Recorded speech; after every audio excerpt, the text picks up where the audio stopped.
America అధ్యక్ష ఎన్నికల్లో కమలా హారిస్కు మాజీ అధ్యక్షుడు బరాక్ ఒబామా మద్దతు తెలిపారు. అమెరికా మాజీ అధ్యక్షుడు డొనాల్డ్ ట్రంప్తో ఇజ్రాయెల్ ప్రధానమంత్రి బెంజమిన్ నేతన్యాహు భేటీ అయ్యారు. శ్రీలంక అధ్యక్ష ఎన్నికలు సెప్టెంబర్ 21న నిర్వహించనున్నట్లు ఆ దేశ ఎన్నికల కమిషన్ తెలిపింది. విపక్ష రిపబ్లికన్ పార్టీకి చెందిన సెనేటర్ మార్కో రూబియో అమెరికా ఎగువ సభలో భారత్కు అమిత ప్రాధాన్యం ఇవ్వాలని బిల్లు ప్రవేశపెట్టారు.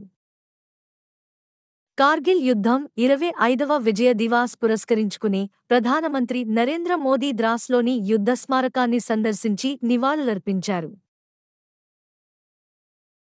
సైన్యంలో యువరక్తం ఉండేలా చూసుకోవడమే అగ్నిపథ్ పథకం లక్ష్యం అని ప్రధాని మోదీ విపక్షాలపై ఆగ్రహం వ్యక్తం చేశారు.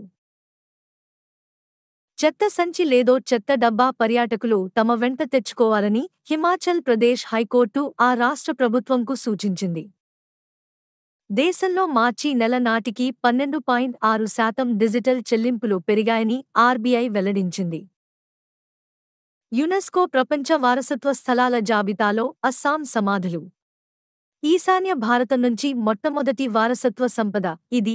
600 ఏళ్లపాటు అస్సాంను పాలించిన టాయ్హోమ్ రాజవంశ పూర్వీకుల పిరమిడ్ ఆకృతి సమాధులలివి.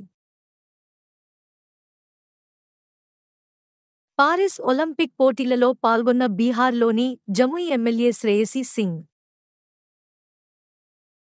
రాజధాని అమరావతికి ప్రాధాన్యతకు కేంద్ర బడ్జెట్లో ఏపీకి 50,474 కోట్లు అని కేంద్ర సమాచార శాఖ సహాయ మంత్రి మురుగన్ తెలిపారు.